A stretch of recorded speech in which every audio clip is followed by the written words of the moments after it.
Hello मेरे प्यारे विद्यार्थियों, कैसे हैं आप सभी। आप सभी का स्वागत करता हूं इंडिया के number 1 study channel wifi study पर, पार्ट ऑफ एन एकेडमी। जैसा कि आप सभी को पता है, डेली 11 बजे आपके लिए एक शानदार सेशन आता है।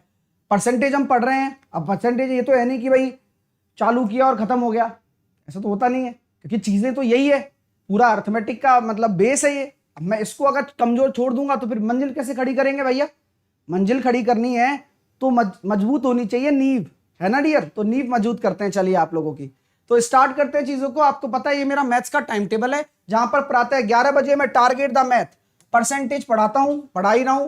12:30 बजे ग्रुप डी के लिए स्पेशली क्लास चलती है, crack the math foundation batch आपका एसएससी कैटेगरी में चलता है, जो कि सीईटी के लिए आपका आ रहा है नया बैच, और सभी कॉम्पिटिटिव एग्जाम्स के लिए ये उपयोगी रहने वाला है, यानी कि एक प्रॉपर तैयारी, एक अरेंज के साथ। 6:30 बजे आपका 11 बजे वाली क्लास का टेस्ट होता है, इसमें बड़ा आनंद आता है गुरु, ठीक है ना, बहुत मजा आता है भाई। टेस्ट को ऑन टाइम दिया करो। 6:30 बजे बिल्कुल मुझे आपकी अटेंडेंस चाहिए प्रेजेंट सर करके, क्योंकि जो लाइव टेस्ट में पोल का जो मजा है, रैंक का जो मजा है, वो एग्जाम की तरह है। एग्जाम में जो प्रेशर झेलने वाली एबिलिटी डेवलप होगी ना, वो काम आएगी। धीरे धीरे स्कोर भी बढ़ेगा, स्पीड भी बढ़ेगी, ठीक है गुरुजी। चलिए 8 बजे अपना कैच द मैथ होता है, जहां पर मैं ग्रुप डी और एनटीपीसी का पेपर कराने वाला हूं, और करा रहा हूं एक्सपेक्टेड पेपर, जो कि एग्जाम में आपके आएगा। सभी एग्जाम्स के लिए इस क्लास को मैं चला के रखा हुआ हूं। आप किसी भी एग्जाम की तैयारी कर रहे हो, आपका एक ही सॉल्यूशन है, साहिल सर का टारगेट द मैथ। आई बात समझ में। चलिए, तो सभी टॉपिक मैं आपको कराऊंगा। मेरे साथ साहिल 10 कोड लगाकर अनअकैडमी पर आप कोई भी सब्सक्रिप्शन लेते हैं किसी भी कैटेगरी में, तो आपको डिस्काउंट मिलेगा, आप अप्लाई कर लेना, ठीक है डियर। प्राइस बढ़ने वाली है, मैं बता रहा हूं, जल्दी से जल्दी लेकर मेरे नए कोर्स से भी आप कनेक्ट हो जाइए। रात को 8 बजे हमारा ये चलता ही है कैच द मैथ। 6:30 बजे परसेंटेज का टेस्ट तीसरा होगा, जो भी आज पढ़ेंगे उसका टेस्ट लेंगे 6:30 बजे। चलिए, और 11 बजे वाली क्लास से रिलेटेड होता है ये। फिर सैटरडे को 3 बजे मेगा टेस्ट होगा, तो उसके लिए भी तैयार रहना, परसेंटेज का ही होगा वो तो पूरा। क्रैक द मैथ 12:30 चलेगा ही। हारना सबसे बुरी विफलता नहीं है, कोशिश ना करना ही सबसे बड़ी विफलता है ना। हार जाओगे तो कोई थोड़ी, लड़े तो सही ना भाई साहब, होना बहुत आवश्यक है। आप अगर हो तो आप हो, अगर आप नहीं हो तो वो सबसे बड़ी हार है। तो बात यही है कि प्रयास करना मत छोड़ो यार, जिंदगी का नाम ही प्रयास है, वरना लाइफ बहुत बोरिंग हो जाएगी। कभी किसी से कुछ कह नहीं सकते आप कि मैंने ये नहीं किया, अरे मैंने कोशिश ही नहीं की यार, मिलेगा कहां से, ठीक है भाई। चलिए आ जाइए सर। तो जीवन में 5 वाक्य अगर सफल होना चाहते हो ना, इन 5 वाक्यों को कचरे के डिब्बे में ऐसे डाल दो। लोग क्या कहेंगे, मुझसे नहीं होगा, मेरा मूड नहीं है, मेरी किस्मत खराब है, मेरे पास टाइम नहीं है। सब है, टाइम भी है, किस्मत भी बढ़िया हो जाएगी, मेहनत करोगे तो। मूड, पढ़ाई करनी है भाई, मुझसे नहीं होगा ये तो पॉसिबल ही नहीं है। लोग क्या कहेंगे, कहने दो, कुछ भी कहेंगे, लोगों का काम है कहना, हमें क्या करना है, हमें अपनी मौज में रहना। चलिएगा, आइए सर, टारगेट द मैथ, आपका प्यारा सा सुंदर सा टारगेट द मैथ। कल हमने सक्सेसिव कंसेप्ट के बारे में जाना तो सही, जाना ना। हाँ, अब इस सक्सेसिव कंसेप्ट पर हमने क्या सीखा, ये कब कब लगता है, उसके बारे में भी हमने कल चर्चा तो करी तो सही, चीजें सीखी तो सही। सक्सेसिव केस ये होता है सर, जहां पर आप किसी एक ही वस्तु पर इंक्रीमेंट इंक्रीमेंट इंक्रीमेंट करते रहते हैं, या इंक्रीमेंट डिक्रीमेंट इंक्रीमेंट डिक्रीमेंट, कुछ भी करें, तो ये सक्सेसिवली अगर होता है तो ये सक्सेसिव कंसेप्ट होता है। आपको पता है कि यहां पर मान लीजिए कि अगर x से y हो गया, या y से z हो गया, या z से आपका p हो गया, तो आपका जो रेशियो आएगा वो क्या आएगा। तो आप ये कहोगे, देखो सर वास्तविकता तो ये है कि ये सारे गुणा होके यहां आते हैं, आते नहीं आते हैं, बोलो हाँ, और ये सारे गुणा होके यहां आते हैं, आते नहीं आते हैं। मैं कहता हूं देखो वाई जेड से वाई जेड कट गया, भाई ये रेशो ही तो है। तो इसलिए मैं कह रहा हूं कि जो फाइनल रेशो आता है ना, वो क्या आता है, लाइन ऑफ कंक्लूजन के नीचे शुरुआत वाला और एंड वाला बच रहा है केवल। और यहां काटोगे तो इससे अच्छा तो आप क्रॉस भी तो काट सकते हो। इसका सबूत आपके सामने ये है, क्योंकि यहां गुणा करके लाओगे, यहां गुणा करके लाओगे, तब भी तो कटेंगे आमने सामने। तो ऊपर ही आमने सामने उड़ा दो ना, जिससे कि नीचे कम आपकी वेटेज आए, कम गुणा करना पड़े या कम भाग करना पड़े।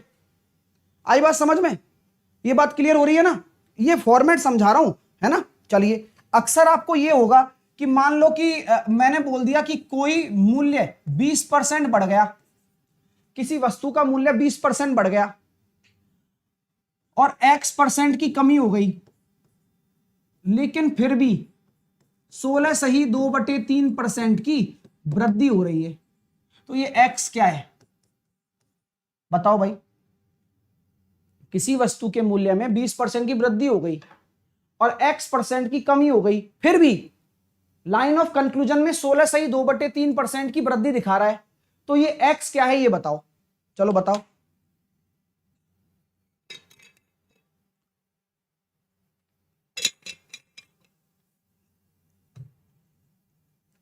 अरे अमन, पढ़ाई कर लो भाई, अमन नायक, इन सब चीजों में कुछ नहीं रखा भाई। बहुत मजा तो आता है, बहुत मजा आता है। जो चीज हमें कुछ देने वाली नहीं होती ना, उसके अलावा कोई भी बात कर लो, सब में मजा आएगा, है ना। लेकिन जो चीज देने वाली है उस पर ध्यान दो। जैसे कि ये 20% की वृद्धि कर रहे हो गुरुजी, मैंने कहा हाँ भाई, 20% होता है 5 से 6। x% के बारे में नहीं पता ना, ध्यान से सुन लेना, ये अभी बता रहा हूं, लेकिन ये पूरा प्रॉफिट लॉस, CISI सब में काम आने वाला है। जब भी कोई कमी हो ना, आप कुछ मत लिखो, आप केवल जो खाली स्थान है ना उसकी जगह x और y लिख दिया करो। इतना तो कर सकते हो मेरे लिए। सर ये x और y कहां से आ गया? अरे कहीं से भी नहीं आया, आप तो बस x और y लिख दो, कोई दिक्कत है क्या? हाँ, ये डिस्काउंट में भी काम आती है चीज, तो आप ध्यान रखना, ये कभी भी अगर आ जाए तो x से y लिख दो, ठीक है। लाइन ऑफ कंक्लूजन क्या कह रहा है? लाइन ऑफ कंक्लूजन के नीचे कह रहा है कि भाई इतने की वृद्धि हो रही है टोटल, यानी कि 6 से 7। कोई समस्या, कोई परेशानी, कोई दिक्कत, कोई टेंशन तो नहीं है ना, ये बताओ। बोले गुरुजी नहीं है, काय बात की टेंशन है? बोले ठीक है। तो मैं ये कहता हूं सर, अब इसको x और y को क्या बनाओगे आप? तो मैं डायरेक्टली बताऊंगा पहले, फिर उसका तरीका बताऊंगा। मैं कहता हूं यार क्रॉस मल्टीप्लाई कर लिया करो, यानी कि ये 36 हो गया तो ये 35 हो गया, यानी कि 1 की कमी हो रही है 36 के रेस्पेक्ट में हो रही है, गुणा 100, यानी कि अगर आप इसको सॉल्व करोगे तो 4 आ गया 25 बार, 4 नाम 36, तो ये हो गया सर 9 दूनी 18, 18 और 7 2 सही 7/9। क्लियर हो रहा है क्या? जल्दी से बताओ। यस सर क्लियर है, यस सर क्लियर है, जल्दी से मुझे बता दो भाई एक बार। अब आप कहोगे सर ये क्रॉस मल्टीप्लाई क्यों किया? एक एक चीज क्लियर करूंगा, क्योंकि फिर बाद में नहीं बताऊंगा ना, इसलिए क्लियर कर दूंगा अभी। ठीक है सर, क्यों किया सर आपने ये? मैंने कहा भाई देखो, आपको पता है कि इन दोनों का गुणा करने के बाद ये आता है, इन दोनों का गुणा करने के बाद ये आता है, इन दोनों का गुणा करने के बाद ये आता है। अगर मुझे ये निकालना है तो 5 का क्या करूंगा? भाग दूंगा। यानी कि इसके पीछे का बिहाइंड द सीन देख लो। लाइन ऑफ कंक्लूजन नीचे है, 6 में 5 का भाग दे दिया और 7 में 6 का भाग दे दिया। बोलो क्या बोलते हो? बोलो डियर, क्या बोलते हो आप लोग? बोले यार क्या बोले सर, बोलने लायक छोड़ा ही नहीं है। यहां 5 का भाग दे दिया, वहां 7 6 का भाग दे दिया, कोई दिक्कत ही नहीं है, क्योंकि हमें पता है ना कि ये गुणा करके ये बन रहा है, तो ये निकालोगे तो डिवाइड ही तो करोगे। अरे ये उसमें भी काम आएगा, पार्टनरशिप में। इन्वेस्टमेंट इनटू टाइम बराबर प्रॉफिट। हाँ, सब जगह, सब जगह सक्सेसिव लगने वाला है। हाँ, एक बच्चा कह रहा है सर 6 से 7 कैसे आया? अभी तुम यही फंसे पड़े हो क्या? ये भैया 1/6 होता है। अब 6 में अगर 1 की वृद्धि होगी तो 6 से 7 हो जाएगा। हाँ, ये सीख लेना पहली क्लास से, अभी तीसरी क्लास है परसेंटेज की। ठीक है, तो सर इसलिए हम कैसा करते हैं, 6 × 6 7 पंजे 35, तो 36 और 35। क्लियर है? तो डायरेक्टली कर सकते हो आप। ओके भाई, ये मैंने रिवीजन करा दिया आपको, सक्सेसिव कंसेप्ट क्या होता है। आगे चलें? चलो सर, आगे की मैं चर्चा ये कह रहा था आपसे कि जब कभी भी कोई पॉपुलेशन वाले क्वेश्चन आ जाएं, पॉपुलेशन का मतलब जनसंख्या वृद्धि, नाम सुना है क्या? जनसंख्या वृद्धि सुना तो है सर। जैसे कि मैं कहता हूं, किसी गांव की जनसंख्या 2015 में 20,000 थी, प्रति वर्ष पर ईयर 5% की इंक्रीमेंट होता है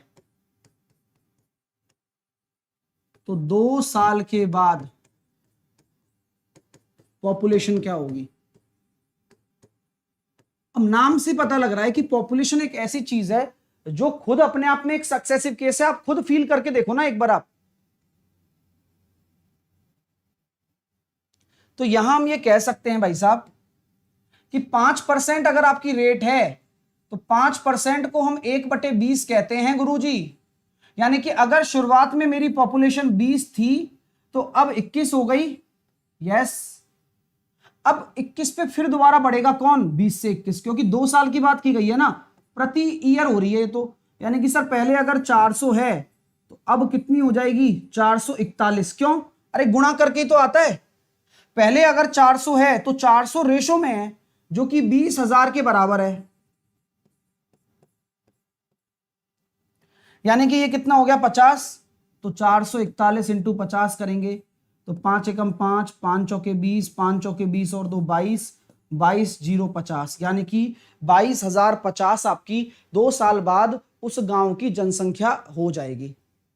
आई बात समझ में, 22,050 उस गांव की जनसंख्या वृद्धि हो जाएगी, है ना।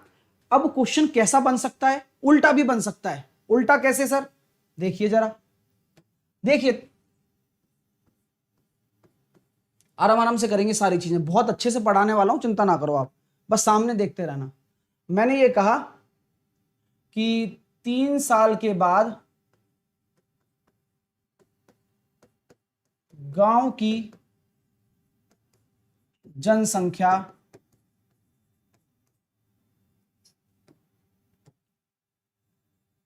26,620 है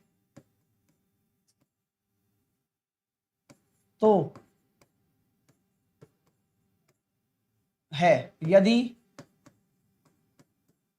10% की वृद्धि प्रति वर्ष हुई है तो 3 साल पहले का बताओ। तो अब मैं पहले का पूछने लग गया कि भाई 3 साल पहले का बताओ।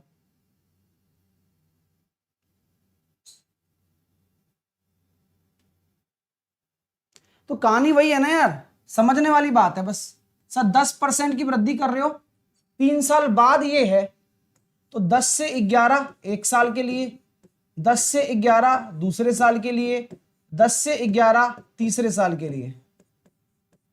ये हो गया सर 1,000, ये हो गया भैया 1331। 1331 हो गया। 1331 को अगर मैं बात करता हूं तो 26,620। इससे मैंने काटा कितनी बार, क्योंकि 3 साल बाद की जनसंख्या है ना, तो 13 दूनी 26 और 31 दूनी 62, यानी कि सर ये तो हो गया 20 बार। यानी कि आपकी जो जनसंख्या हो जाएगी 3 साल पहले इतनी हुआ करती होगी, तो 3 साल के बाद इतनी हो गई थी। तो अब मैंने इसके बराबर कर दिया, और पिछले वाले प्रश्न में हमें इनिशियल दे रखा था, हमने फाइनल निकाल लिया। तो क्वेश्चन कैसे भी घूम सकता है, उसकी टेंशन आपको नहीं लेनी है भाई। चलिए सर ठीक है, अभी समझ में आ रहा है ना कि सक्सेसिव केस है कितना प्यारा, ये परसेंटेज पूरा निपटा देगा आपका। आइए आगे चलते हैं। एक अगला कंसेप्ट बनता है इनकम एक्सपेंडिचर, इनकम वाला, इनकम और एक्सपेंडिचर। इनकम एक्सपेंडिचर के परसेंटेज में 2 तरह के टाइप बनते हैं। कौन कौन से टाइप बताता हूं, आय और वेतन, आय और व्यय। एक तो ये वाला टाइप होता है जहां पर इनकम एक्सपेंडिचर में हम सक्सेसिव लगाते हैं, और एक दूसरा टाइप होता है जहां पर सक्सेसिव नहीं लगता। दूसरा टाइप इनकम एक्सपेंडिचर सेविंग वाला चलता है, डायरेक्ट मेथड वाला। उसमें हम बात अलग करते हैं, उनमें हम रेशो में बात करते हैं, फिर उसको इंक्रीमेंट डिक्रीमेंट करते हैं, वो काम करते हैं। लेकिन यहां क्या होता है जरा देखिए कि इसमें कैसे प्रश्न बनेंगे। राम अपने वेतन का 20% खाने पर, फूड, 30% ट्रांसपोर्ट पर, 15% डोनेशन और रिमेनिंग 70,000 रुपए हैं, तो राम की इनकम कितनी होगी?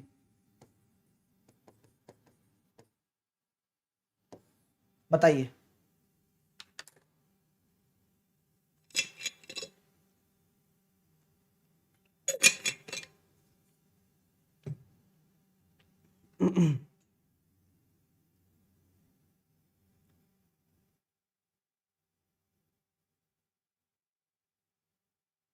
तो कहानी गुरुजी समझ में आनी चाहिए पहले आपको कि क्यों इसमें सक्सेसिव लगेगा, कब और कब नहीं लगेगा। सेंस के ऊपर डेवलप करता है। एक बच्चे के दिमाग में बहुत सारी चीजें चलती हैं, उन सभी चीजों को अलग अलग करके समझाऊंगा।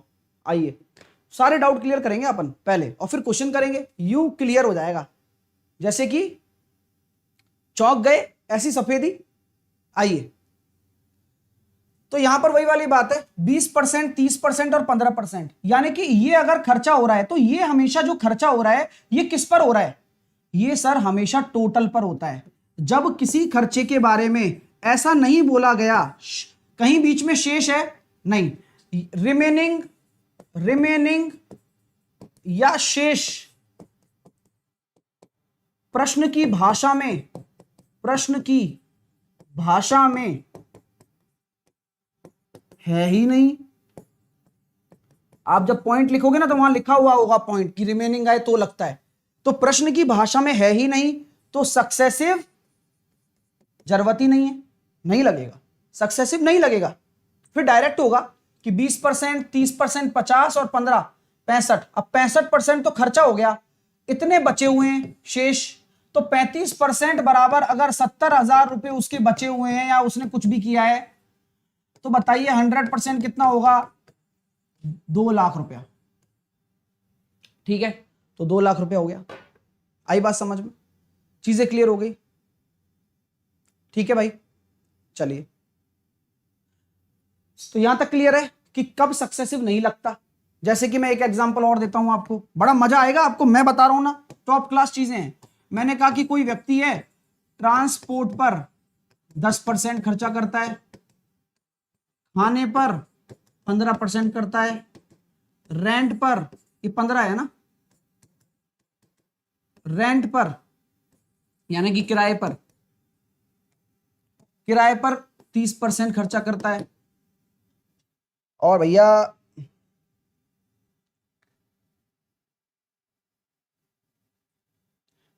रिमेनिंग में LIC अनुपात PPF, रिमेनिंग में LIC और PPF में कितना करता है? 5:4। ठीक है, तो PPF में जमा राशि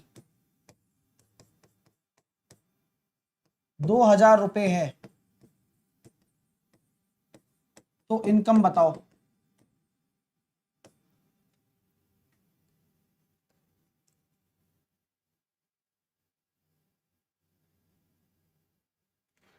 अनुराग सैनी, भाई साहब तुम्हारे घर वालों का नंबर मिल गया ना, और कभी टूर बन गया तुम्हारे घर का, वहीं से ही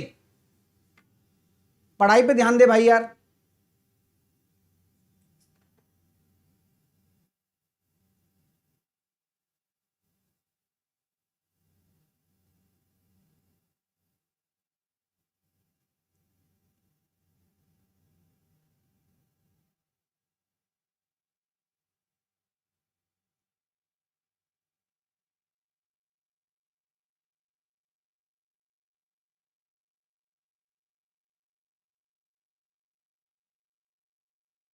चलिए,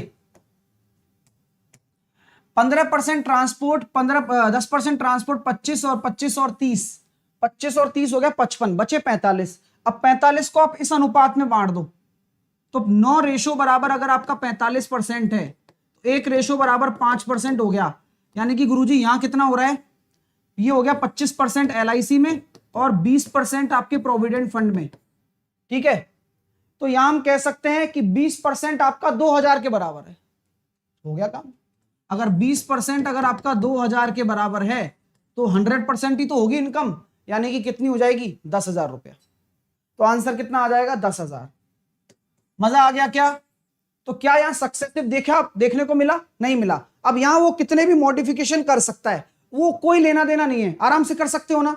अभी मैं जायदाद भी बंटवारा कर सकता हूं। जैसे कि मैं एक एग्जांपल लेता हूं आपको, ये ध्यान रखना, ये चीजें बेहतर हैं, बहुत बेहतर चीजें हैं ये।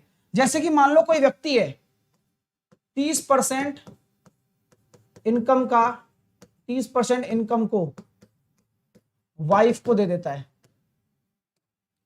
ठीक है, अब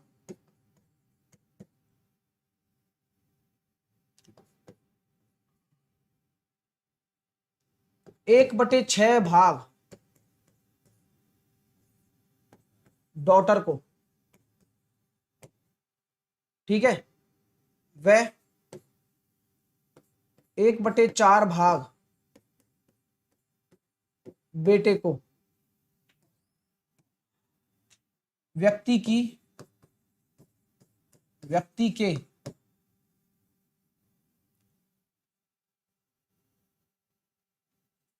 3 डॉटर हैं और 2 सन है। ठीक है, ये 1/4 भाग डॉटर को देता है, यानी कि प्रत्येक डॉटर नहीं, एक ये सबको ही दे रहा है, मतलब कुल मिलाकर है, टोटल है ये सब। फिर तो पैसा ही नहीं बचेगा उसके पास, पैसा बचा लेते हैं थोड़ा सा। रिमेनिंग उस भाई के पास बचा है, मान लो 48, 24, 240 रुपया बच गए। तो बताओ उस आदमी की इनकम कितनी है, निकालो।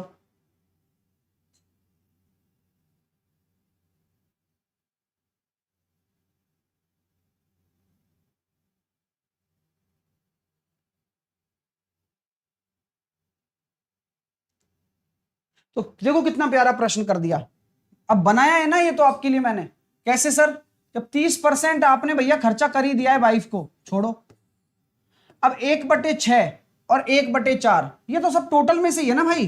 1/6 प्लस 1/4 की बात कर रहे हो, लेकिन आपको कोई मतलब नहीं है, 3 डॉटर है तो क्या हो गया, आपको देने से कोई मतलब नहीं है, वो क्वेश्चन की भाषा को एक्सटेंड कर रहा है, कोई फर्क नहीं पड़ता यार। अभी देखना चीजें मैं बताऊंगा कि कैसे जरूरी है। ठीक है भाई, पहले मैंने टोटल इनकम की बात करी है, तो 30%। अब आप ये कहो सर 1/6 प्लस 1/4 अगर उसने खर्चा ही कर दिया तो 4 और 6 10/24, 10/24 परसेंटेज, या परसेंटेज क्यों 10/24 कर लो।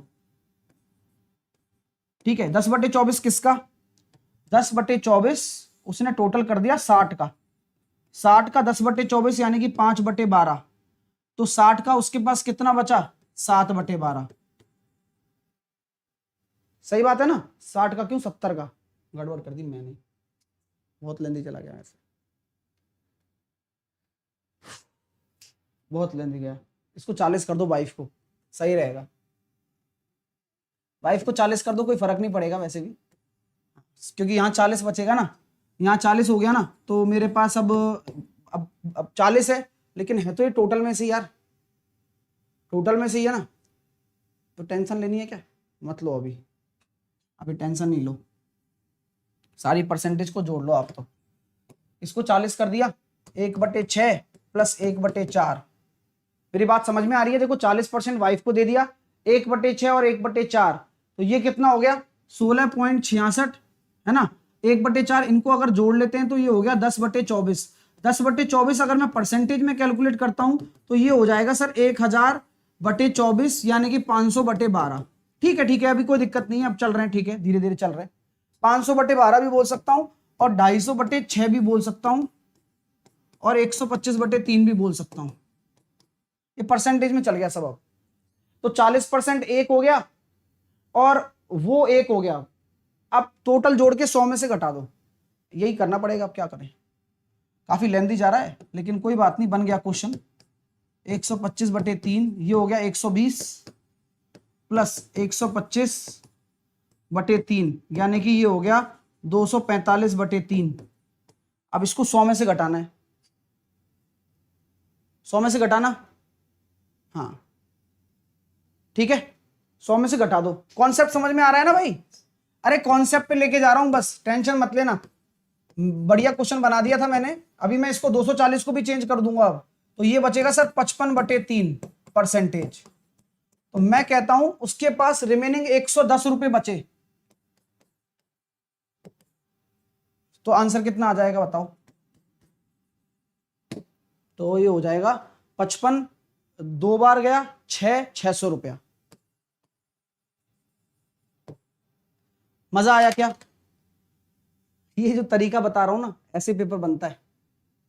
जब पीसीएस में प्रश्न भेजे जाते हैं ना मेरे द्वारा, तो ऐसे भेजता हूं मैं, है? ऐसे बनाने पड़ते हैं। जैसे कोई क्वेश्चन लेके चल दिया मैं, तो अब लास्ट में देखता हूं कि क्या कट रहा है, नहीं कट रहा, वो नहीं कट रहा, तो अब जैसे यहाँ मॉडिफाई कर दिया, अब यहाँ इसको 1100 भी कर सकता हूँ, 2200 भी कर सकता हूँ, 4400 भी कर सकता हूँ, तो कुछ भी करके आंसर आ जाएगा। तो जो लोग पढ़ भी रहे हैं ना, तो ये केवल पढ़ नहीं रहे हो आप ये भी सीख रहे हो कि क्वेश्चन कैसे बनाया जाता है। बहुत जरूरी है चीज, ध्यान रखना, ठीक है? अभी मैं एक चीज आपसे पूछ लूं, अभी मैं एक चीज और पूछ लूं आपसे, ठीक है? कि अभी मैं क्वेश्चन उसमें डाल सकता हूं, बड़ा क्वेश्चन बन गया, बच्चा यहां कंफ्यूज हो जाता, लेकिन अब मैं पूछ लूं आपसे कि बताओ एक बेटे को कितना मिला, उसके एक बेटे को कितना मिला। हाँ बन गया क्वेश्चन, देखो कितने सॉलिड सॉलिड क्वेश्चन बन रहे हैं हाथ के हाथ। उसके प्रत्येक सन को कितना मिला ये बताओ, यानी कि ईच सन, प्रत्येक उसके बेटे को कितना मिलेगा पैसा बताओ। सर 100 से क्यों माइनस किए? 100 टोटल होता है ना डियर, 100% आपका टोटल होता है। ये जो सारा था ना 125 बटे 3 और ये 40%, ये खर्चा था जो अपनी वाइफ को दे दिया, बेटे को दे दिया, बेटी को दे दिया, ये सारा मैंने परसेंटेज में निकाल दिया।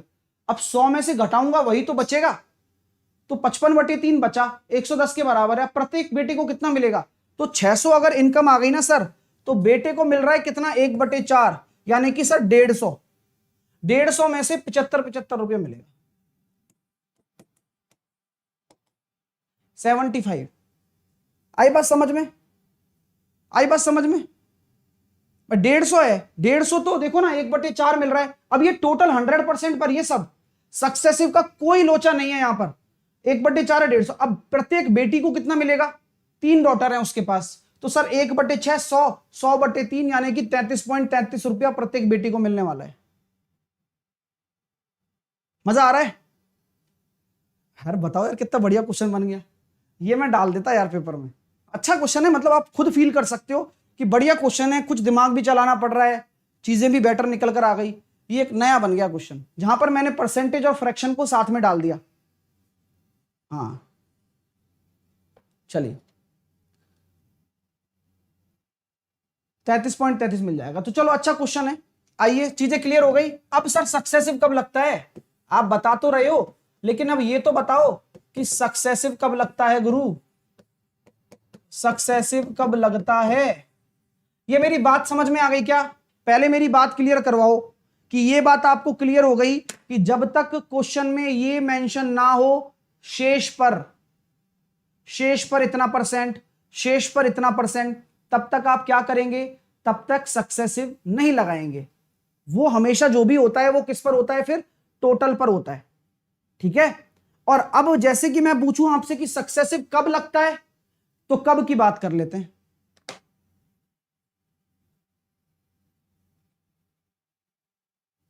आइए, सक्सेसिव कब लगता है? आइए देखिए,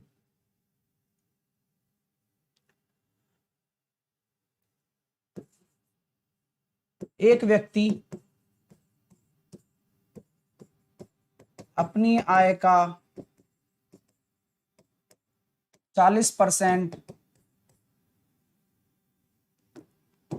अपनी वाइफ से छिपा लेता है, ठीक है?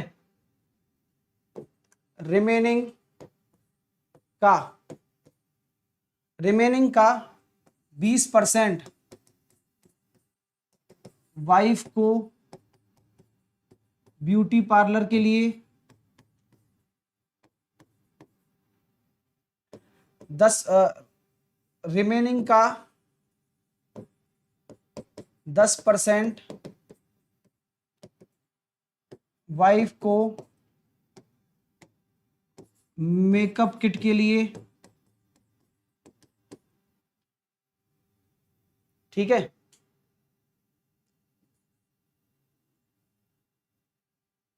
खर्च करता है।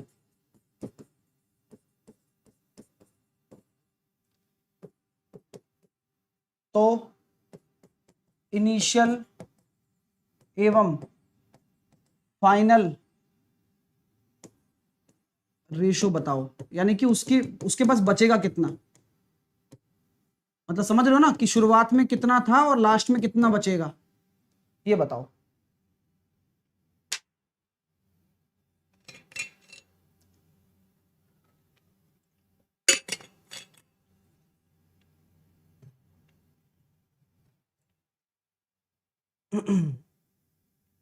अभी ज्यादा खर्चा नहीं करवाया, कहीं आदमी कहे भाई मैं नहीं आ रहा क्वेश्चन में, इसलिए मैंने अभी ज्यादा खर्चा नहीं करवाया, अभी तो अगले में करवाएंगे।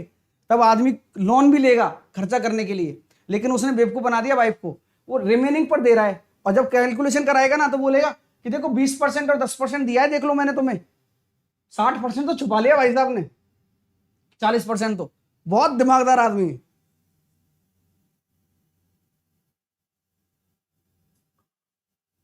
देखिए वह अपनी आय का 40% अपनी वाइफ से छुपा लेता है, सर छुपा लेने दो, यानी कि मैं ये कहता हूं कि 40% छुपा लेता है, एक तरीके से उसके पास वो क्या है, अपने उसमें से 40% में से उसने खर्चा ही नहीं किया, एक्चुअल में बात की जाए तो छुपा लेता है, तो वो भी उसकी सेविंग में ही आ गया, चलो खैर।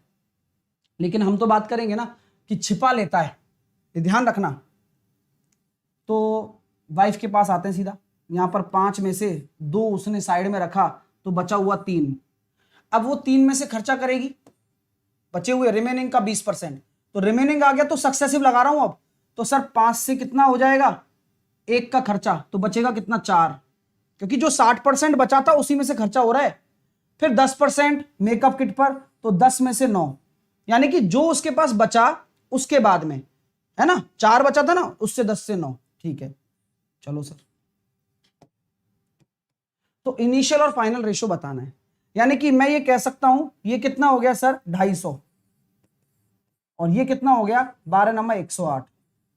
यहां तक किसी को कोई दिक्कत, किसी को कोई परेशानी तो नहीं है, 250 और 108। लेकिन ध्यान इस बात का रखना कि यार बात तो गुरुजी ठीक है, लेकिन अगर आप इनिशियल और फाइनल रेशो निकालना चाहते हो तो ये 250 क्या है, ये 250 तो सर, ये 250 तो सर 60% है। बोलो हाँ या ना। अरे यार कैसे क्वेश्चन बना दिया सॉलिड वाला यार, मेरे को खुद को मजा आ रहा है। ये तो सर 60% है, आपको तो ये 100% देना है ना, क्योंकि 40% छुपा रखा है, उसने खर्चा नहीं किया अपनी वाइफ के लिए, याद रखना। ये 40% खर्चा नहीं हुआ है, ये तो उसने दिखाया यही है कि यार मिली मेरे को 60% तनख्वाह है, इसमें से कर ले तू जितना करना है, तो उसी में से 60 में से तो खर्चा करवाया मैंने।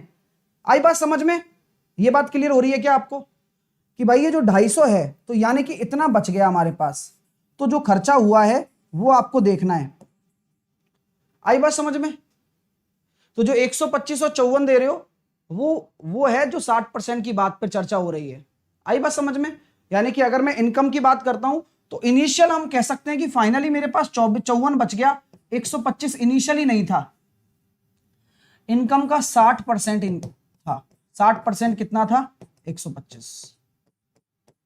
आई बात समझ में, 60% 125 है। ये क्लियर हो रहा है ना कॉन्सेप्ट, अरे क्लियर हो रहा है ना कॉन्सेप्ट, ये 60% 125 है। अगर आप जो आंसर दे रहे हो तो 60% 125 है। ओके, खर्चा तो उतना ही हुआ है जितना उसने दिखाया है कि भाई ये मेरा टोटल खर्चा है, तो वो कोई दिक्कत नहीं। सर 3 और 5 कैसे आया, सर 3 और 5 कैसे आया, 5 और 3 है भाई, 20% 40% अपनी वाइफ से छुपा लेता है ना, उसका है, तो 40% छुपा लेता है, तो उसने कितना दिखाया 60% ही दिखाया। बाकी ठीक है यार, और ये मैं एक तरीके से मैं खर्चा शो करवा रहा हूं ना इसको, ये तो खर्चा है ही नहीं जबकि, ये तो जबकि खर्चा है ही नहीं। ऐसा कर लेते हैं, उल्टा कर लेते हैं, इसको ज्यादा बेटर लगेगा मेरे को भी सही लग, थोड़ा सा गड़बड़ लग रही है इसमें। इनिशियल और फाइनल की बात मैं कर रहा हूं, तो मैं ऐसा कर लेता हूं इसके साथ में, देखो ऐसा कर लेता हूं कि मैं जो ये 60% है ना, इसको खर्चा करवा देता हूं। 60% वो LIC में डलवा देता हूं, 40% को। अब कर लो, अब आपका आंसर सही आएगा। 40% LIC में डाल देता है,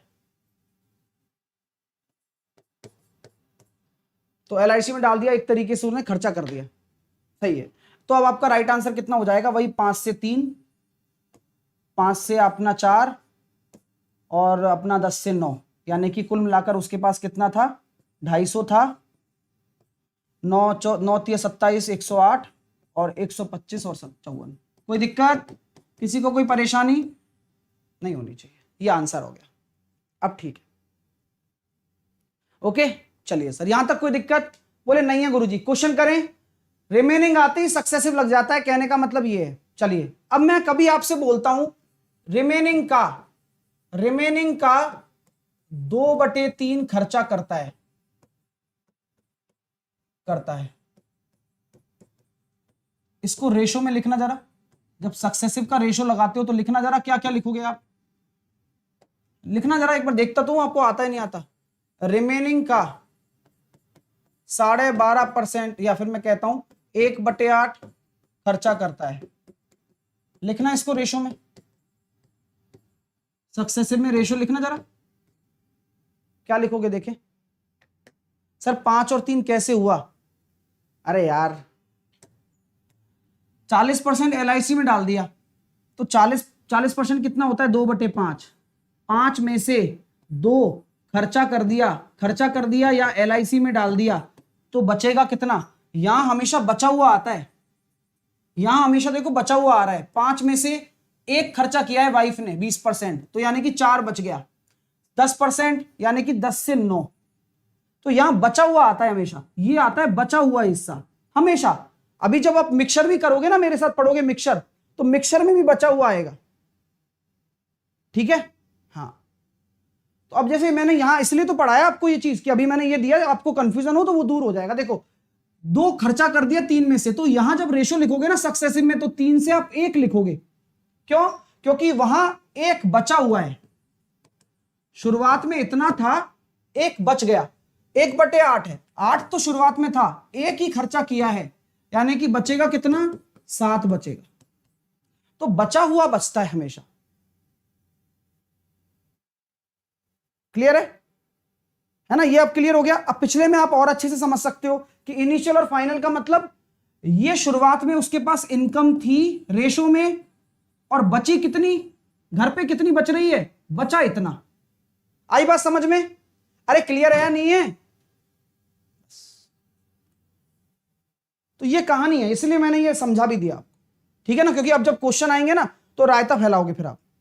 हाँ चलिए अब स्टार्ट करते हैं, क्वेश्चन की शुरुआत उड़ाना शुरू करिए भैया। और फिर आज इस पे टेस्ट होगा 6:30 बजे। 6:30 बजे वाले टेस्ट में मुझे हर एक विद्यार्थी मौजूद चाहिए वहां पर। मैं बता रहा हूं, जिंदगी बदल जाएगी तुम्हारी अगर तुमने मेहनत कर ली ना साथ में मिलकर। मेरे बराबर मेहनत कराने वाला टीचर नहीं मिलेगा, विद्यार्थी तो क्या नहीं मिलेगा, सच बता रहा हूं। काफी दिल से मेहनत कराता हूं, लेकिन तुम इतने मतलब लापरवाह हो जाते हो ना लाइफ को लेकर, कि तुम्हें लगता है कि पता नहीं क्यों पढ़े हम। अरे भाई टेस्ट देना बहुत जरूरी है। अगर टेस्ट नहीं दोगे तो खुद को नहीं समझ पाओगे तुम, और जब तक खुद से समझ नहीं आएगी ना चीजें, तो जब तक मजा नहीं आएगा। तो दिया करो यार, नीचे लिंक डलवा देता हूं, टेलीग्राम पे डाल देता हूं लिंक। अब आना तो आपका काम है ना यार, टाइम नोट करके, और टाइम पर आओ, टाइम पर निकल जाओ। अब क्वेश्चन की शुरुआत करते हैं। ये क्वेश्चन है, करके बताओ एक एक करके।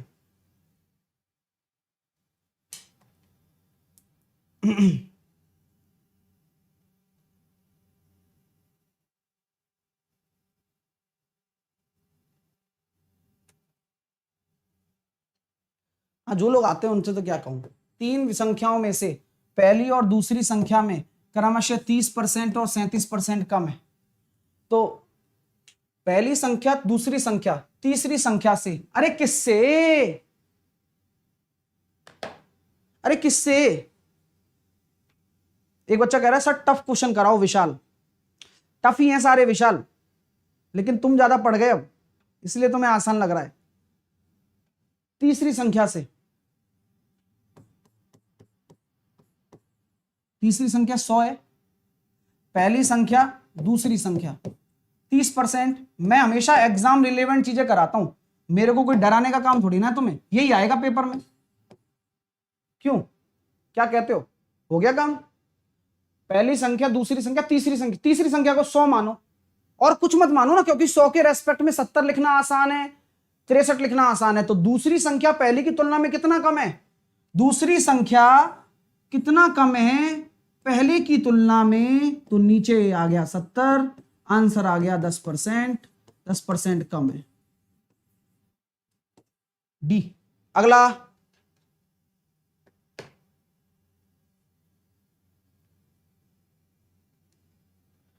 देखो एक्स वाई स्क्वायर में दोनों चरों एक्स और वाई के मानों में 20% की कमी की गई।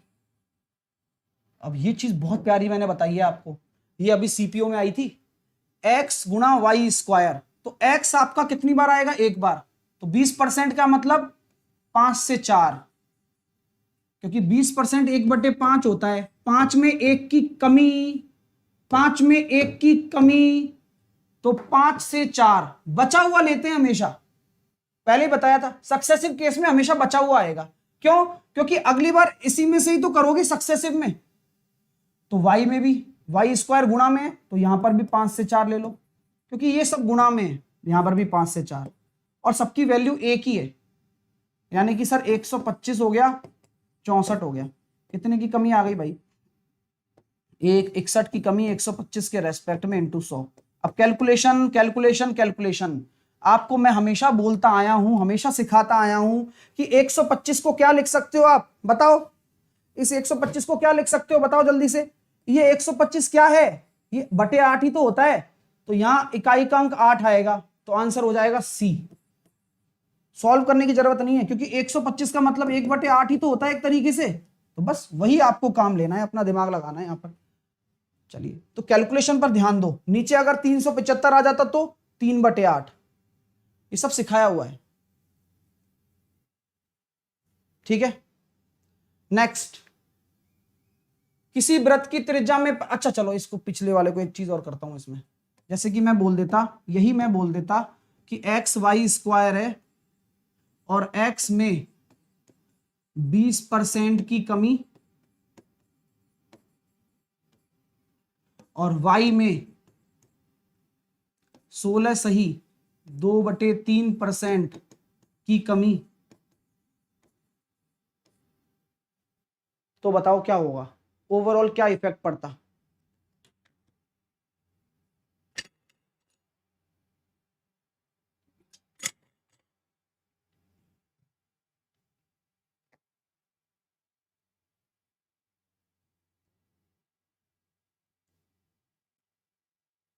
तो भाई देखो ना, कई बच्चा बोला था 3 बार क्यों आया? क्योंकि यहाँ 3 बार ही तो है। आप देख, महसूस ही नहीं कर पा रहे हो क्या? फील करिए यार, क्योंकि जिंदगी है ना, फील आनी चाहिए बस। सामने देखो 3 बार क्यों आया, आप खुद सोचो। अरे 3 ही तो वेरिएबल हैं सर, कहां हैं? 2 ही तो हैं। अरे वाई के ऊपर स्क्वायर भी तो है महाराज, तो स्क्वायर मतलब 2 बार सक्सेसिव, यानी कि ये एक्चुअल में लिखा जाएगा इसको क्या? 3 वेरिएबल ऐसे गुणा हो रहे हैं, तो तीनों में ही तो लगेगा इंडिविजुअली। तो x में 20% की कमी, यानी कि 5 से 4। अब यहां तो आपको लग रहा है कि 3 बार क्यों ले लिया? क्योंकि 20% कॉमन दे रखा था, अब मैंने अलग अलग कर दिया। तो x के लिए 1 बार लगाऊंगा और y के लिए 2 बार, 6 से 5 और 6 से 5, 5 से 5 कट गया, 4 से कट गया ये 9 बार, तो कितना आया? 9 से 5, कितने की कमी हो गई? 4 की 9 के रेस्पेक्ट में, यानी कि कितना आ जाएगा? 44.44। आई बात समझ में? चलो, यही कहानी है और कहानी सबको बतानी है। चलिए नेक्स्ट, 50% की वृद्धि क्षेत्रफल में कितना हो जाएगा? अब आप इसको इज्जत से भी कर सकते हो और बेइज्जती से भी कर सकते हो। इज्जत से तो x प्लस वाई वाला लगा दो, क्योंकि x प्लस वाई वाला फॉर्मूला भी कहे भाई हमारा भी तो कुछ यूज कर लो, बोले लो तुम्हारा भी कर लेते हैं यूज।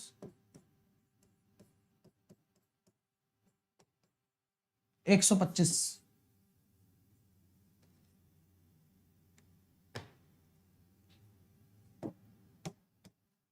आयत की लंबाई 25%, चौड़ाई 20%। अब देखो ये सारी जो कॉम्बिनेशन बन रहे हैं ना, देखो L इंटू बी, कल मैंने लिखाया था जब कभी भी A गुणा B बराबर सी आ जाए तभी सक्सेसिव लगता है, तो ये मैं तभी लगा पा रहा हूं। अब ये मत कहना कि सर ये तो मेंसुरेशन है, अरे मेंसुरेशन क्या करेगा इसमें यार, कॉन्सेप्ट है ये तो सक्सेसिव का बस। यानी कि लंबाई में 25% की वृद्धि हो रही है, 25% होता है 4 से 5, लंबाई पहले 4 थी 5 हो गई, चौड़ाई घट गई 5 से 4, तो क्या होगा क्षेत्रफल 4 से 4 घट गया, 5 से 5 घट गया, यहां तो 1:1 ही आ रहा है, यानी कि समान रहेगा। नेक्स्ट, किसी संपत्ति की कीमत प्रति वर्ष उसकी प्रारंभिक कीमत की तुलना में 10% कम हो जाती है। संपत्ति वर्तमान कीमत इतनी है तो 2 साल पहले कितनी होगी। देखो कितना प्यारा क्वेश्चन है, 10 से 9 हो रही है, 10 से 9 हो रही है, अब वर्तमान में इतनी है यानी कि 81 आपकी वर्तमान है, तो 2 साल पहले कितनी होगी, 100 रेशो है यानी कि 10,000। आ रहा है मजा, कंफ्यूजन तो नहीं है ना भाई, कोई नहीं होना चाहिए। 2 बार क्यों लगाया, क्योंकि 2 साल पहले निकालनी है, वर्तमान दे रखी है, 2 साल पहले की निकाल ली जनसंख्या की तरह ही। नेक्स्ट क्वेश्चन, किसी जनपद में रहने वाले व्यक्तियों की संख्या 64,000 है, 2.5%। अब 2.5% को दिमाग में कैलकुलेट करोगे ना तब जाके इनाम के भागीदार बनोगे, वरना मेरे लिए तो कोई भागीदारी नहीं है इनाम की। डायरेक्ट बताओ 2.5% को क्या कहूंगा, अरे गुरुजी 5% 1/20 बताया है ना आपने, तो 2.5% 1/40 हो जाएगा, ऐसे सोचा करो। क्योंकि अगर करने बैठ गए ना तो तुम्हारा 2 मिनट तो ऐसे ही खा जाएगा वो, लेकिन सोचने से जल्दी हो जाता है।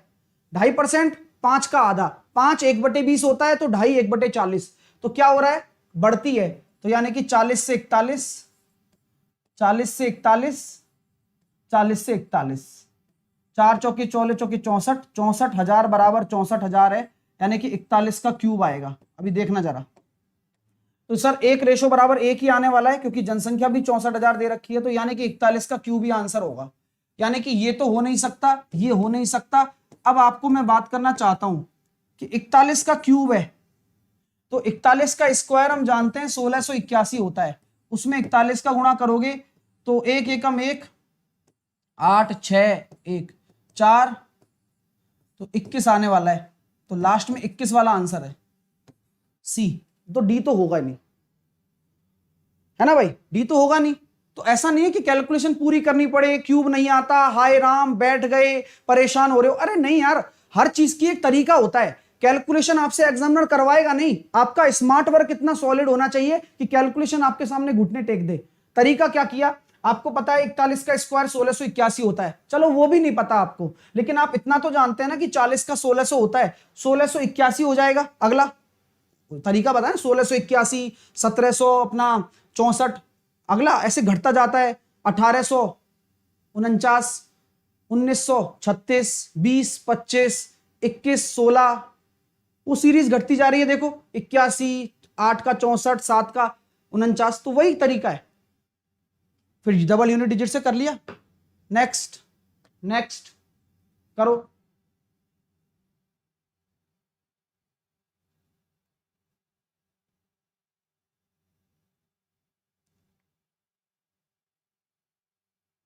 देखो पहले 10% की कमी, फिर 10% की वृद्धि, इस प्रकार संख्या प्राप्त प्रारंभिक संख्या से 450 कम है, तो 10 की कमी और 10 की वृद्धि यानी कि 100 से 99 हो गया।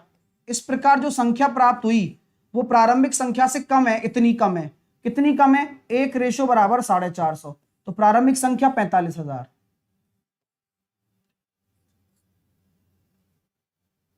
भाषा का खेल है। एक पिता अपने 2 पुत्रों को अपनी मासिक आय का 1% अपने जेब खर्च के लिए देता है। मासिक आय का 1% अपने जेब खर्च के लिए, उनके जेब खर्च के लिए देता है।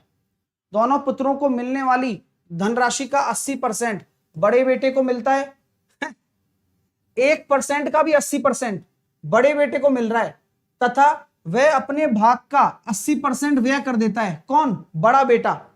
यदि वह 20 रुपए प्रति माह की बचत करता है, यानी कि 80% व्यय करने के बाद जो 20% है वो 20 रुपए के बराबर है। मैं इसको डायरेक्टली कैसे करूंगा कि 20% अगर 20 रुपए के बराबर है तो उस बड़े बेटे को मिलने वाली राशि कितनी हो जाएगी? 100 रुपया। यानी कि 100 रुपए में से 80% तो वो ले ही रहा था, तो 80% 100 रुपए के बराबर है। यानी कि पिताजी 100% कितना दे रहे थे? 100/8 यानी कि 125 रुपया। अब ये 125 उस पिताजी का 1% है, तो पिताजी की आय कितनी हो जाएगी? 12,500। मजा आ रहा है? अरे यही है ना, तुम फ्लो तोड़ देते हो खुद का ही। मैं कह रहा हूं कि कोई विद्यार्थी अगर सोचना चाहता है ना, तो बस मेरी क्लास में कंसंट्रेशन के साथ पढ़ ले। तरीका देखो आप, कुछ नहीं, कभी तकलीफ नहीं आने वाली आपको। आप देखो तो सही क्या तरीका अपनाया मैंने पीछे से क्वेश्चन शुरू किया कि 20 रुपए उसके बचत हो जाते हैं। 20 रुपए क्या बचत हो जाएगी भाई? 20 रुपए बचा रहा है, यानी कि 20% 20 के बराबर है। और ये बड़े बेटे की बात चल रही है, तो बड़े बेटे को 100 रुपए मिल रहे हैं, और बड़े बेटे को 100 रुपए मिल रहे हैं, तो पिताजी द्वारा दी गई राशि का वो 80% ही तो है, क्योंकि 20% छोटे बेटे को दे रहा है, कोई बात नहीं। लेकिन 100% से हमने 125 रुपए निकाल लिया, यानी कि पिताजी 125 रुपए दे रहे थे उनको। तो ये तो 1% है ना, किसका? उनकी इनकम का। तो 100% कितना हो जाएगा? 12,500।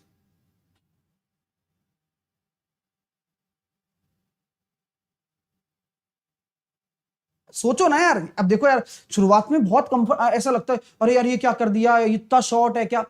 ऐसे ही होते हैं। आप देखते हो ना उन बच्चों को जो जल्दी जल्दी करते हैं, वो कैसे करते होंगे। तो वो तरीका तुम अपने अंदर नहीं ढालोगे, या तुम अपने आप को उस हिसाब से नहीं ढालोगे, तो कभी कंपीट कर पाओगे क्या? नहीं, क्योंकि रेस तो एक ही है ना यार, दौड़ना तो आपको भी उतना ही है। तो वो चीज आपको सीखनी होगी। मैं दोबारा से यही तरीका बताता हूं।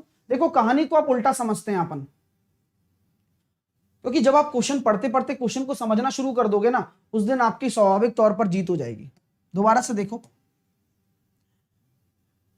अपने अपने 2 पुत्रों को अपनी मासिक आय का 1% जेब खर्च के लिए दे देता है। भाई कर, जी ले अपनी जिंदगी। अब यहां से शुरू करोगे तो आपको क्या करना पड़ेगा? 100 मानोगे या x मानोगे, फिर 1% करोगे, x मानोगे, फिर उसका 1% दे देता है उसका 80%, ये जो मिला है उसका 80% बड़े बेटे को मिल जाता है।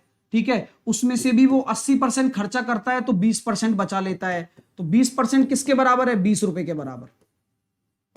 सही बात है। अब तो सर 20 कहां से आया? 80% खर्चा कर देता है ना, और वो दे रखा है जो 20 वो बचत है, तो 20% बचत है। अब क्वेश्चन देख लो, वही बन रहा है ना। मैं पहले उल्टा ही तो कर रहा था कि 20 बराबर मैंने 20 के किया, तो यहां से कितना आ गया? 100 रुपया। 80% बराबर मैंने 100 किया, तो यहां से कितना आ गया? 125। और x निकालना था, तो 12,500। अब ये सीधा तरीका है, वो उल्टा था। नेक्स्ट,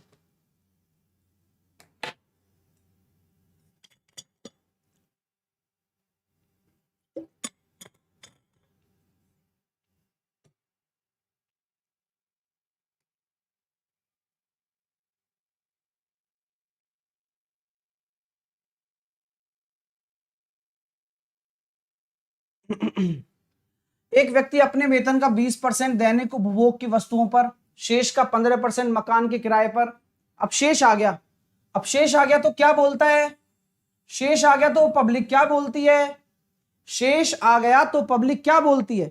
शेष आ गया तो पब्लिक बोलती है सक्सेसिव का। दर्शन करा दो। तो 20% खर्चा, यानी कि 5 से 4 हमेशा बचे हुए पर खर्चा होगा, क्योंकि यही तो शेष है। 15% को क्या लिखोगे? 20 से 17। ये ध्यान रखना, क्योंकि सर 5% अगर 1/20 होता है, पेन नहीं चलाना है दिमाग में। पेन नहीं चलाना है दिमाग में। 15% 5% होता है 1/20, उसका 3 गुना ही तो है, 3/20। देखो तो क्या हो गया सर? 100 रुपए अगर आपने कमाया तो 68 रुपए आपने बचा लिया, और ये बचत ही तो आपके पास दे रखी है। इसके पास इतने बच जाते हैं, तो बचत को बचत के बराबर कर दो। अब तरीका देखना कैलकुलेशन का। अगर इकाई का अंक 8 है, यहां तो कुछ है ही नहीं ना, इसलिए मैं टेंशन नहीं हूं। और मैं कोशिश यही करता हूं कि यहां पर 100 बने, 1000 बने, जो बन सकता है वो बने, लेकिन संख्या ना आए। लेकिन अब मजबूरी हो जाती है कभी कभार, लेकिन यहां 100 बन गया, मेरी बड़ी तसल्ली हो गई। क्यों? अब मैं यूनिट डिजिट से फोड़ सकता हूं इसको। 8 के पाड़े में 6 कब आता है? 8 हुआ, 8 एकम 8, 8 दूनी 16 पर आता है, और 8 7 56 पर आता है। तो गुरुजी ऐसी बात है, 1832। पहली बात तो ये कि जीरो कितनी आएंगी, पहली बात तो ये जीरो कितनी आएंगी, एक तो ये रही, और 100 का गुणा और होगा तो 3 जीरो आएंगी।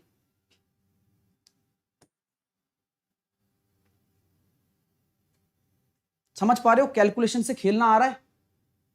अरे यार, यही समझा रहा हूं तुम्हें कि अगर आप उस एग्जामिनर की सोच को पकड़ना चाहते हो, ये समझ लो कि मैं एक तरीके से आपके लिए एग्जामिनर हूं।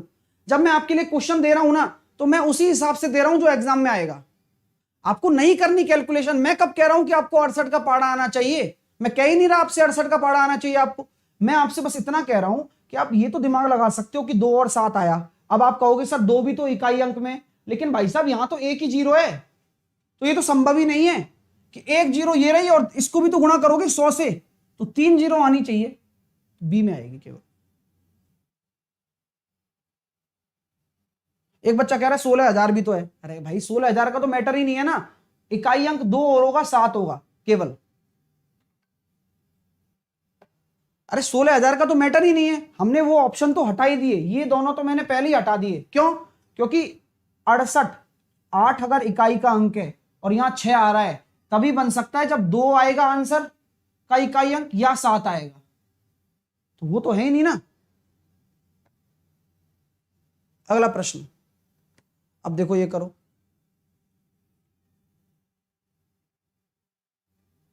और भाई खींच के लाइक करते रहो, और शाम को टेस्ट जरूर देना है। शाम को टेस्ट होगा भाई, जरूर देना है। मैं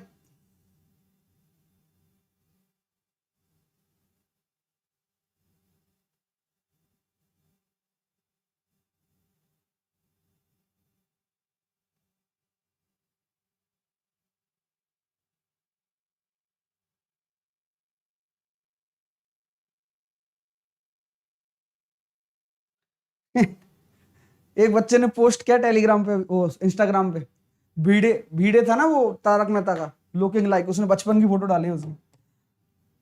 एक व्यक्ति अपनी आय का 1/4 भाग खाने पर, 2/3 भाग घर के किराए पर, शेष जो कि 1260 है। अब प्लीज प्लीज आइए थोड़ा सा समझिए कि परसेंटेज का दिमाग नहीं है यहां पर, दिमाग है थोड़ा सा लगाने वाला। कि 1/4 खाने पर, तो 4 में से 1 गया तो 3, अभी बताया था ना। 2/3 घर के किराए पर। अब मेरी बात को गौर से सुनना, मैं आपको हमेशा से ये कहता आया हूं कि इन दोनों खर्चों में क्या सक्सेसिव लगेगा या नहीं लगेगा।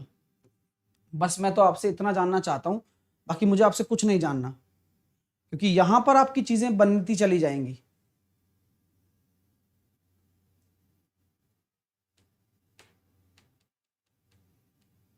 बताओ यार, दिमाग लगाओ। मजा तो तभी आएगा जब आप खुद सोचोगे सर ऐसे होता है, फिर मैं उसको बताऊंगा कि यार ऐसे नहीं होता है। हाँ, अरे यही तो मजा है, सीखते जाओ।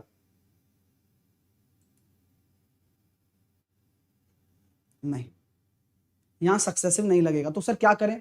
अब जब कभी भी फ्रैक्शन आ जाता है तो क्या करोगे? जो नीचे दे रखा है ना 4 और 3, क्या हम उसको मान सकते हैं?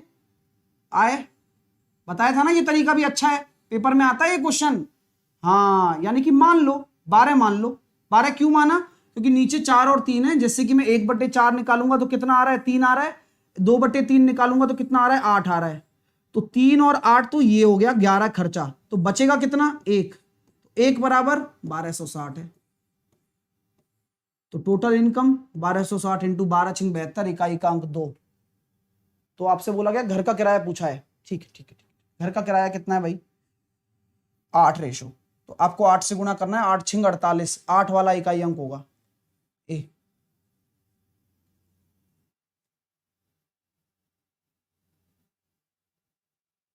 मजा आया? अच्छा लगा? अभी तो देखो धीरे धीरे हो रहा है, कंसेप्ट बन रहा है ना। अरे सॉलिड लग रहा है ना? कौन पहली पहली बार पढ़ रहा है मेरे से? सच से बताना, धीरे धीरे सब बनेगा। टेस्ट देना, 6:30 बजे टेस्ट जरूर देना, बहुत मेहनत करके बनाऊंगा टेस्ट आज, लेकिन ध्यान रखना कि उस मेहनत का फल तभी मिल पाएगा जब आप टेस्ट दोगे। किसके लिए कर रहा हूं मैं ये सब? चलिए, क्लियर है? टेस्ट अनअकैडमी पर होता है, 6:30 बजे होता है, आधे घंटे का होता है, ज्यादा बड़ा नहीं होता। देना जरूर है, लेकिन आपको लिंक यहाँ मिल जाएगी, टेलीग्राम पे डाल देता हूँ, 6:30 बजे अपना टाइम नोट कर लो। ये क्लियर है भाई? किसी को कोई आपत्ति तो नहीं है? समझ में नहीं आया? दोबारा बताता हूँ, मैंने हमेशा से क्या कहा है आपसे कि जब कभी भी फ्रैक्शन में आ जाए तो 4 और 3 का एलसीएम 12 आपकी आया मान लो, तो 1/4 करोगे तो 3 आ गया, 2/3 करना इसका, 12 का 2/3, 12 का 2/3 8 हो गया। ये तो हो गया खाने पर, और ये हो गया नहाने किराए पर। तो दोनों 11 तो खर्चा हो गया, 12 आप कमा रहे हो, तो बचेगा कितना? 1 ही तो बचेगा, और वो बचत ही तो दे रखी है 1260। तो आपको देखो क्या निकालना है, आपको घर के किराए पर निकालना है। तो 1 रेशो बराबर दे रखा है, तो आपको घर के किराए पर 8 रेशो निकालना है, इसलिए 8 का गुणा किया। अगला प्रश्न करो। हाँ, कुछ लोग तो बहुत प्राचीन काल से ले रहे हैं, मोहनजोदड़ो की सभ्यता में भी मैंने पढ़ाया परसेंटेज, लेकिन अब कोई बात नहीं, अब जो लोग आज जुड़े हैं इस सभ्यता से 21वीं सेंचुरी से, कोई बात नहीं, जोड़ो इस क्वेश्चन को, करो फटाफट। अरे लाइव ही तो आना है, खेल तो लाइव गई है।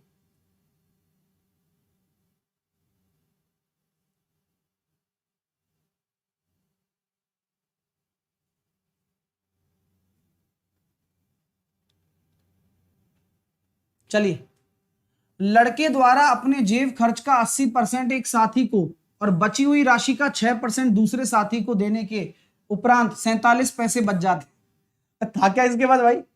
है वैसा 2.5 रुपये पे मतलब तुम डील कर रहे हो, देखो कितना अच्छा दोस्त है।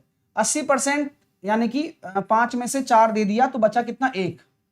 5 में से 4 दे दिया, बचा 1। अब बची हुई राशि का 6% यानी कि 100 से 94।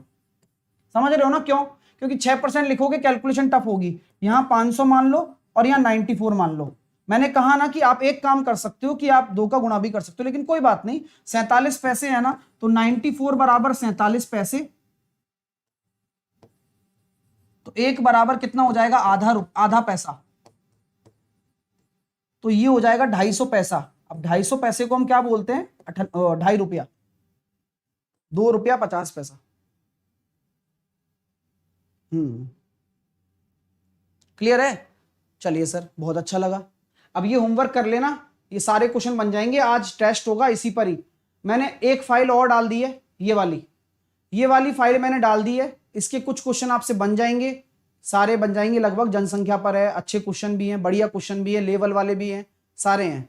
एक्स यहाँ बीच में भी खाली छोड़ दिया मैंने किराए पर, यहाँ पर भी मैंने बीच में खाली छोड़ दिया मनोरंजन पर, परिवहन पर 2x। अरे 1 नंबर सॉलिड क्वेश्चन है, आप बस पढ़ाई कर लो, ऐसा कंटेंट आपको कहीं नहीं मिलेगा, मैं पहले बता रहा हूं आपसे, ठीक है ना? बस पढ़ाई तुम कर लो। देखो देखो, ये सब आते हैं, मजाक की बात नहीं है, सारे डाल दिए मैंने, ठीक है ना? इनको कर लेना, प्रैक्टिस करेंगे फिर इनकी कल, और फिर मैं वो पढ़ाऊंगा प्राइस कंजम्पशन वाला केस। तो ये आपकी प्रैक्टिस हो गई है। चलिए, मतलब होमवर्क है, जितना हो उतना करना, शाम को टेस्ट जरूर देना लेकिन, ठीक है? चलिए, तो हम हारना सबसे बुरी विफलता नहीं है, कोशिश ना करना ही सबसे बड़ी विफलता है, ठीक है ना? समझ रहे हो मेरी बात? जरूरी है ये चीज। क्रैक द मैथ 12:30 बजे होता है, आप लोगों को पता है। आपको पता है कि भाई मेरे साथ आप जुड़कर 11 बजे वाली क्लास का टेस्ट 6:30 बजे जरूर दो। सबसे पहले टाइम पर आना है, क्योंकि जीवन में अगर डिसिप्लिन हुआ ना तो जो भी कुछ चाहते हो वो मिल जाएगा। तो 6:30 टाइम पर आइए और अपना मतलब अटेंडेंस दे दीजिए, यस सर मैं हूं आज, और मैं हूं पढ़ने के लिए हूं, और मैं बहुत ईमानदारी से पढ़ रहा हूं। ये सारी चीजें जब आपके जहन से आवाज आएगी ना तो आप अपने आप बेहतर बन जाओगे, ठीक है? पीडीएफ मैं टेलीग्राम पर भी डाल देता हूं, नीचे कमेंट बॉक्स में भी डाल देता हूं, लेकिन पढ़ना आपको है। कैच द मैथ आपको पता है डेली होता है रात को 8 बजे, जहां पर मैं एनटीपीसी ग्रुप डी का पेपर कराता हूं, ये भी आपको लेना है। 6:30 बजे ये टेस्ट भी लेना है आपको, है ना? रात को 8 बजे पेपर होता है, वो भी लेना है। साहिल 10 कोड लगाकर अनअकैडमी पर फ्री स्पेशल क्लास के नाम से होगा, फ्री स्पेशल क्लास के नाम से, बैंक कैटेगरी में होगा, कोई फर्क नहीं पड़ता, आपको तो टेस्ट से मतलब है, ठीक है ना डियर? चलिए, तो साहिल 10 आपको कोड लगाकर जुड़ना है मेरे साथ और मचाना है धूम, ठीक है। साथ के साथ आप सीईटी की प्रिपरेशन मेरे साथ कर सकते हो। मेरा नया फाउंडेशन बैच आ रहा है जहां पर मैं बेसिक से पढ़ाऊंगा। तो आपका कोई भाई बहन या आप खुद हैं जो शुरुआत कर रहे हैं अपने कैरियर की, तो आप मेरे साथ जुड़कर अपनी तैयारी को ले जा सकते हो अलग लेवल पर। सब कंप्लीट पढ़ाने वाला हूं मैं, बहुत डिटेल में पढ़ाता हूं जब मैं पढ़ाता हूं, और हमेशा एक एक चीज को बेहतर करने की कोशिश करता हूं। और अभी और अच्छा कंटेंट मैं अपने तरीके से बना रहा हूं आप लोगों के लिए। तो आप बस पढ़ाई करो यार, मेरा तो मेहनत आपके काम आने वाली है। तो अनअकैडमी पर जाइए, एसएससी एग्जाम पर जाइए, उसके बाद गेट सब्सक्रिप्शन पर जाइए, और 12 और 24 महीने का बैच लेकर साहिल 10 एज ए कोड लगाइए। जैसे ही साहिल 10 लगाओगे, अप्लाई कर देना भैया, आपका काम हो जाएगा। ठीक है माय डियर, साहिल 10 लगाकर आप जुड़े। और ये ऑफर लास्ट है, अब अगर नहीं लिया तो मत कहना फिर बाद में। ठीक है भाई, साहिल 10 कोड लगाकर सारे ऑफर मिल जाएंगे।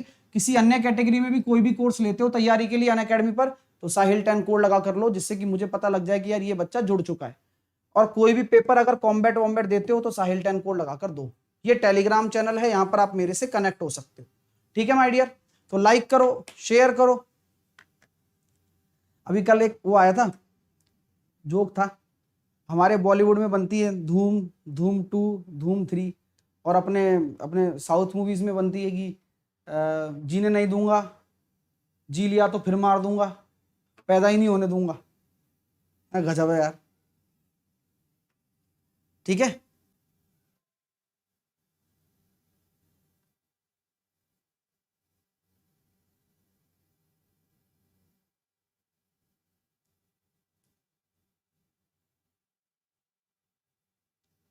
तो ठीक है डियर, मिलते हैं 12:30। Take care. 6:30 बजे टेस्ट की लिंक डाल दूंगा नीचे।